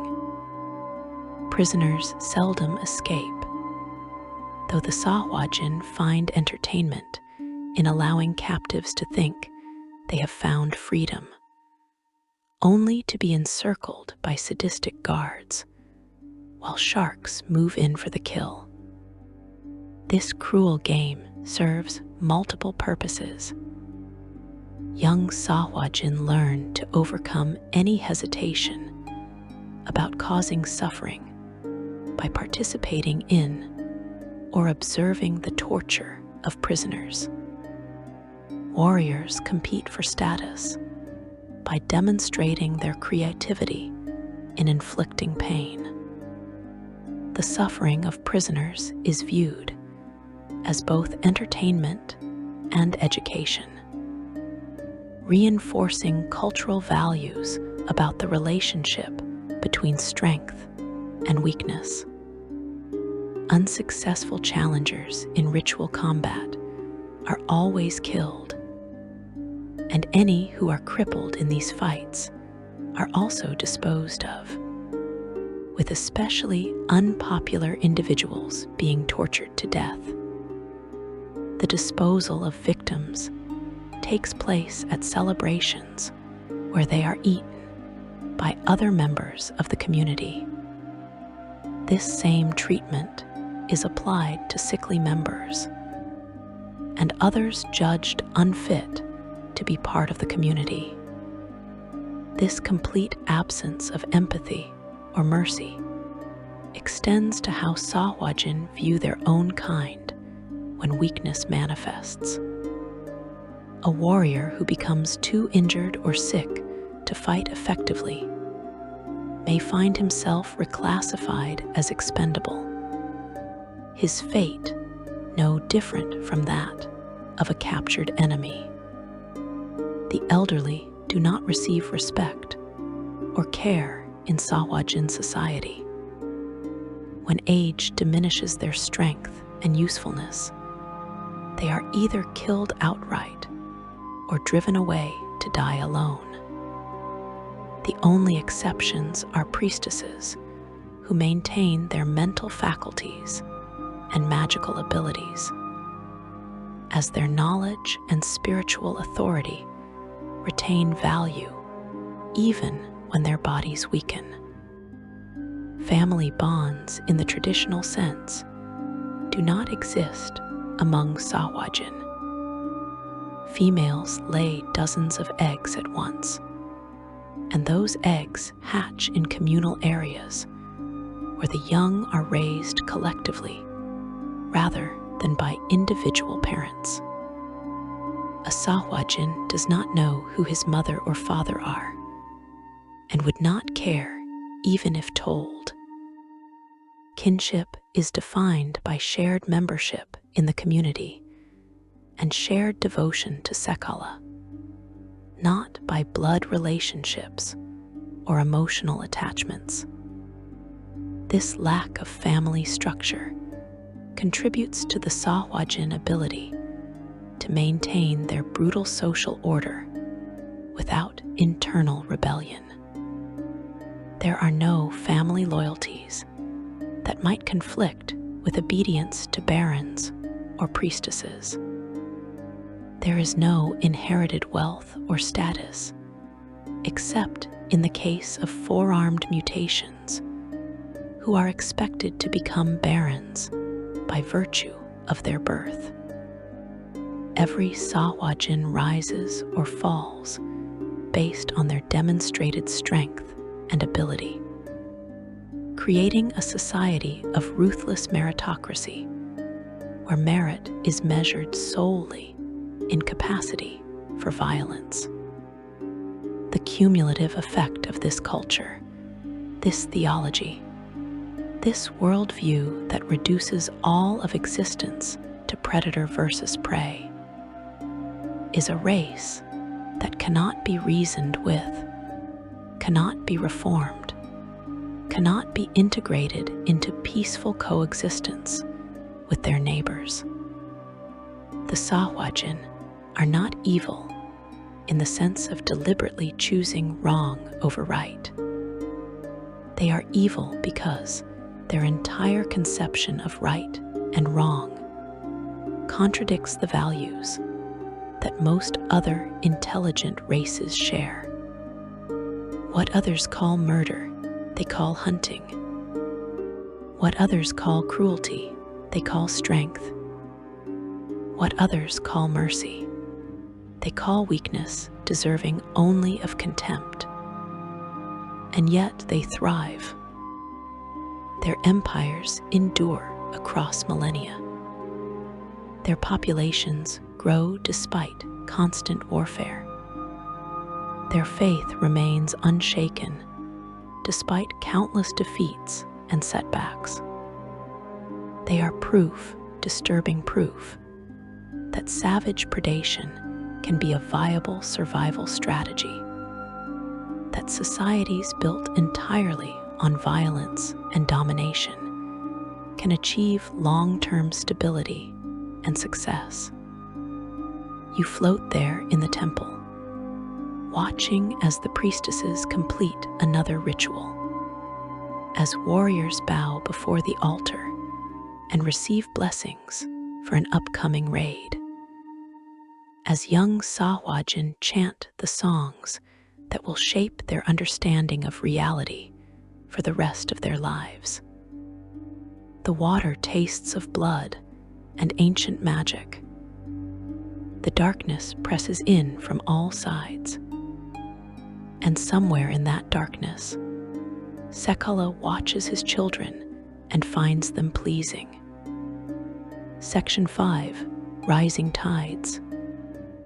You ascend now from the temple depths, rising through layers of darkness toward the boundary zones where Sahuagin territory meets the realms of their enemies. The water grows lighter, warmer, less oppressive. But the threat does not diminish with depth. If anything, it intensifies.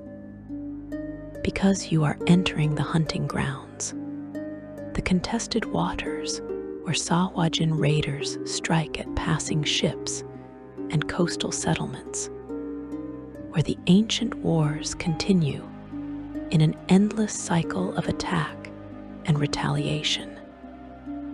This is the Sahuagin Empire as it exists in the present day. In the late 1400s Dale reckoning, more than a century after the fall of the Sharksbane Wall and the devastating campaigns that reshaped the political landscape of Saros.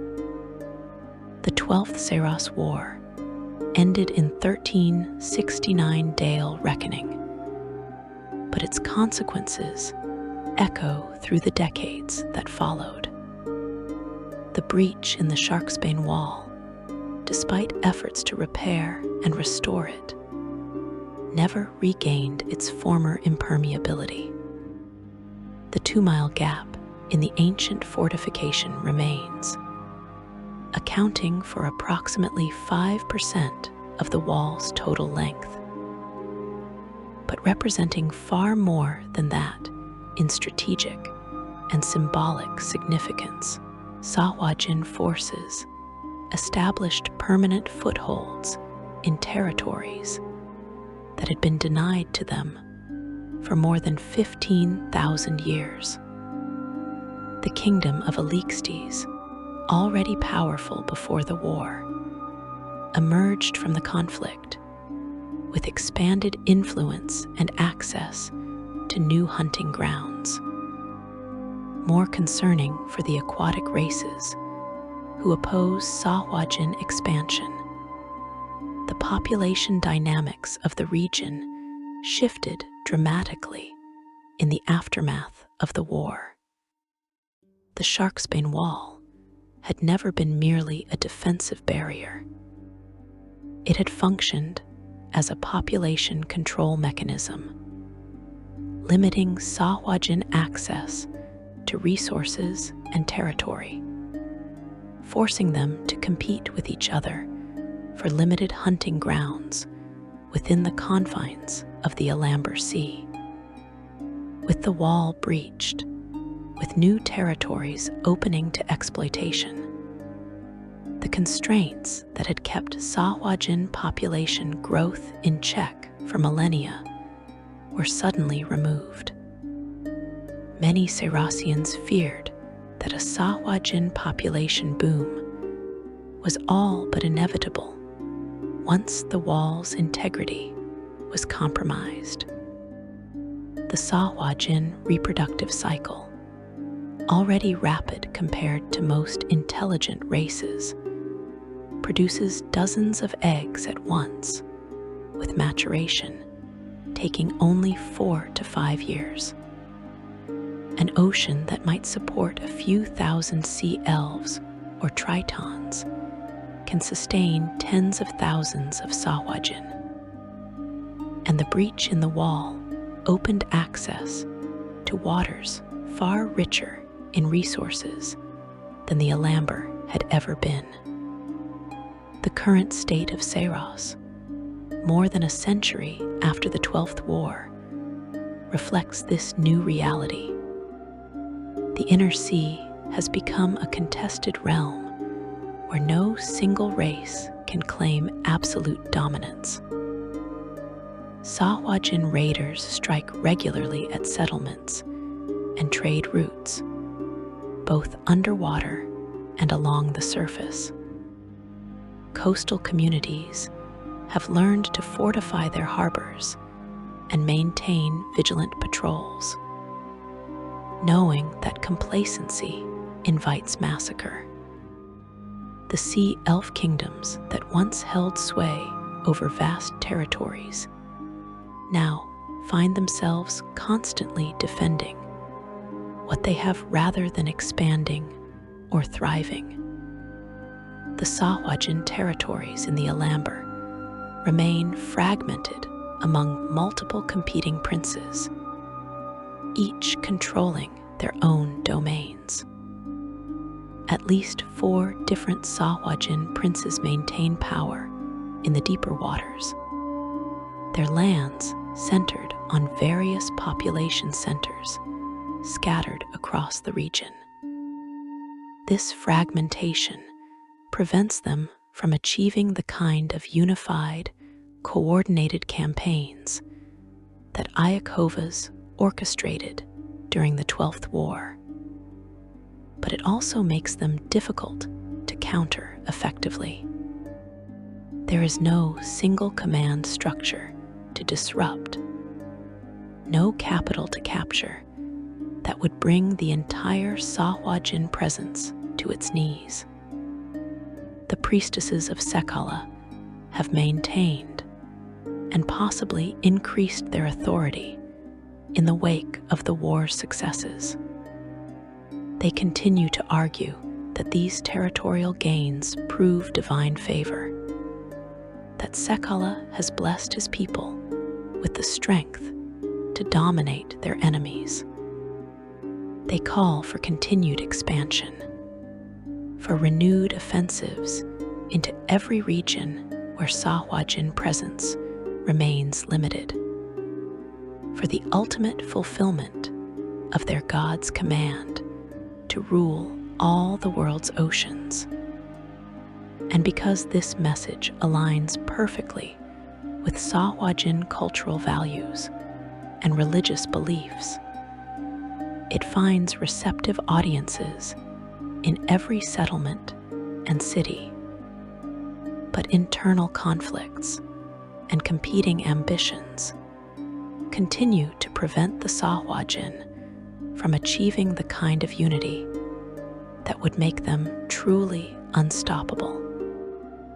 Without a charismatic leader like Iakovas capable of uniting the fractious barons and princes under one banner, the Sahuagin forces operate more as loosely affiliated warbands than as a true imperial army. They raid and conquer opportunistically rather than following a grand strategic vision. This disorganization limits their effectiveness in some ways, but it also means they are resilient. Defeating one baron or destroying one settlement does not significantly impact the overall Sahuagin presence in a region. The situation in other regions of Faerun mirrors the patterns seen in Saros, though with local variations based on geography and the specific enemies involved. Along the Sword Coast and throughout the Trackless Sea, Sahuagin domains remain fragmented but aggressive. Independent barons rule their territories as personal fiefdoms, launching raids against surface vessels and occasionally organizing larger campaigns against particularly tempting targets. Port cities like Waterdeep and Baldyrs Gate maintain constant vigilance against attacks from the depths, understanding that the Sahuagin threat never truly disappears. These coastal Sahuagin have adapted their tactics to focus more on surface targets than their deep-water kin typically do. They strike at night when visibility is poor and defenders are less alert. They target isolated vessels or poorly protected harbors rather than attempting to assault major fortified cities. Some groups have even learned to take prisoners who can be ransomed or traded, having discovered that surface dwellers value their captured comrades in ways that Sahuagin find incomprehensible but economically useful. The practice of taking prisoners for ransom represents one of the few instances where Sahuagin engage in what might be called diplomacy with surface races. But this is purely transactional, treating prisoners as valuable resources to be exchanged for goods that Sahuagin desire. Weapons that do not corrode in salt water, magical items that enhance combat effectiveness, food supplies during lean seasons. All of these can be purchased with the lives of captured sailors or merchants. And when the ransom is paid and the prisoners are returned, the Sahuagin view the transaction as complete, no more bound to peaceful behavior than they were before. The threat posed by Sahuagin extends beyond direct military action to include the subtle infiltration conducted by Melenti agents. These sea elf-appearing mutants continue to serve as some of the most effective weapons in the Sahuagin arsenal. A single Melenti embedded in a sea elf city or serving aboard a surface vessel can provide intelligence that enables devastating attacks months or years later. The paranoia that Melenti generate in their target populations may be their most significant contribution to Sahuagin war efforts, eroding trust and creating divisions among those who should be united against the common threat. But not all Sahuagin populations thrive in the current era. The tribal Sahuagin of Eberron remain a shadow of what their ancestors once achieved. The Thunder Sea hosts scattered groups who raid shipping and compete with Darfalin hunters for territory.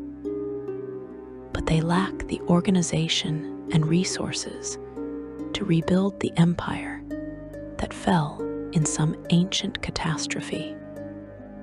These tribal Sahuagin still worship Sekala with fanatical devotion, still hate surface dwellers and aquatic elves with inherited passion, still enter blood frenzy at the scent of violence. But they are survivors of collapse rather than architects of conquest, clinging to existence rather than expanding toward dominance. The reasons for Eberron's Sahuagin decline offer both hope and warning to those who oppose them on other worlds. Hope because it proves that Sahuagin empires can be broken, that they are not an inevitable force of nature, but a civilization that can be defeated through sufficient effort and sacrifice. Warning because even in their reduced state, even scattered into primitive tribes, the Eberron Sahuagin persist. They have not disappeared. They have not abandoned their core nature. They remain predators, dangerous to anyone who enters their hunting grounds, capable of inflicting significant damage on unprepared or careless enemies. Some scholars who study the Sahuagin across multiple worlds have proposed theories about what conditions might lead to the kind of catastrophic collapse seen in Eberron. Internal conflicts between competing worship systems, particularly the division between Sekala loyalists and those who turn to Demogorgon, could potentially tear a kingdom apart from within. Sustained campaigns by united coalitions of their enemies, maintaining pressure across generations rather than achieving temporary victories followed by periods of recovery, might accumulate enough damage to break even the resilient Sahuagin social structure. Magical catastrophes, divine intervention, or the emergence of leaders with vision sufficient to unite fractured opponents. All of these represent potential pathways to Sahuagin defeat. But achieving such defeat requires resources, coordination, and commitment that most surface kingdoms and aquatic civilizations struggle to maintain. The Sahuagin are not an immediate existential threat to most nations in the way that a dragon or lich or demon lord might be. They are a persistent problem, a constant drain on resources, a source of steady casualties and economic disruption. It is easy to become complacent, to accept their raids as an unfortunate cost of coastal living, to focus defensive efforts on more dramatic threats, while allowing Sahuagin populations to grow unchecked in the depths. And complacency is exactly what the Sahuagin require to continue their expansion. Every year that passes without major campaigns against their strongholds is a year in which thousands of new hatchlings mature into warriors. Every season in which they are allowed to raid unopposed is a season in which they accumulate resources and perfect their tactics. Every decade of relative peace for surface nations is a decade of preparation for the Sahuagin, who recognize no meaningful distinction between war and peace, who are always at war even when their enemies are not. The priestesses in their temples chant the blood songs and promise that the age of Sahuagin dominance will eventually arrive. They teach the young that every other intelligent race is either prey to be consumed or competitors to be eliminated. They maintain the theological framework that makes endless warfare not merely acceptable, but spiritually necessary. And because this indoctrination begins from the moment hatchlings can comprehend language, because it is reinforced through every ritual and social interaction, because it is validated by their own experiences of successful predation, it creates a cultural momentum that resists any possibility of change or reform. There are no Sahuagin peace movements, no internal factions arguing for coexistence with surface dwellers, or reconciliation with sea elves. The closest thing to internal dissent comes from the theological conflict between Sekala worshippers and those who turn to Demogorgon. But this merely substitutes one doctrine of savage predation for another. A Sahuagin who genuinely questioned the fundamental premise of their society, who suggested that perhaps other races deserved to be treated as something other than prey, would be killed immediately by priestesses or fellow warriors for this unthinkable heresy.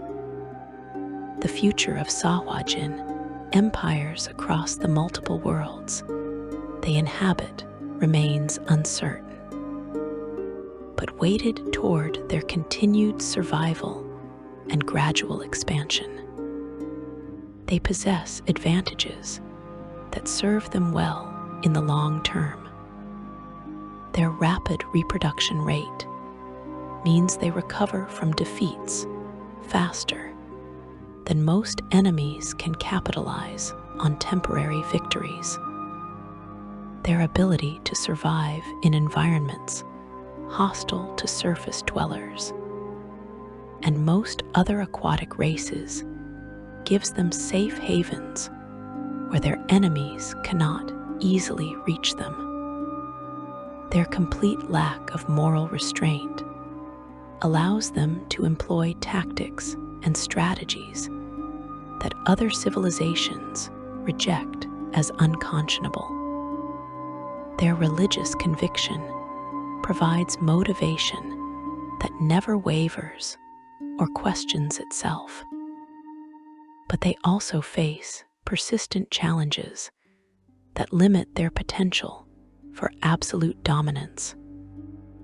Their inability to maintain long-term unity under a single authority prevents them from executing the kind of grand strategic campaigns that might actually eliminate their major enemies. Their hatred of each other, while less intense than their hatred of outsiders, still produces internal conflicts that drain resources and attention. They make few technological or magical innovations beyond what they can steal or learn from enemies, though they do possess metalworking skills and the ability to craft weapons and tools. They are extraordinarily effective at what they do. But what they do is limited in scope compared to the full range of what civilization can achieve. The surface dwellers who sail the seas above Sahuagin territories often remain blissfully unaware of the empires that exist beneath them. They see the ocean as empty space between ports, as a highway for trade and travel, as a source of food and resources. They do not comprehend that they are crossing through contested war zones, that entire civilizations wage eternal conflicts in the darkness below their keels, that kingdoms rise and fall in depths no sunlight penetrates. When Sahuagin raiders strike and drag sailors screaming into the deep, survivors speak of monsters and demons rather than understanding that they have become casualties in wars that predate their ancestors' births by millennia. This ignorance serves the Sahuagin well. Enemies who do not understand them cannot effectively oppose them.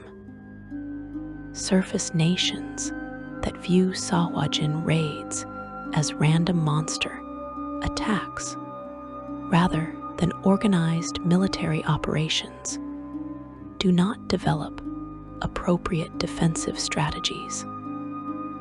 Merchant companies that treat losses to Sahuagin as acceptable business expenses rather than acts of war do not pressure their governments to take decisive action.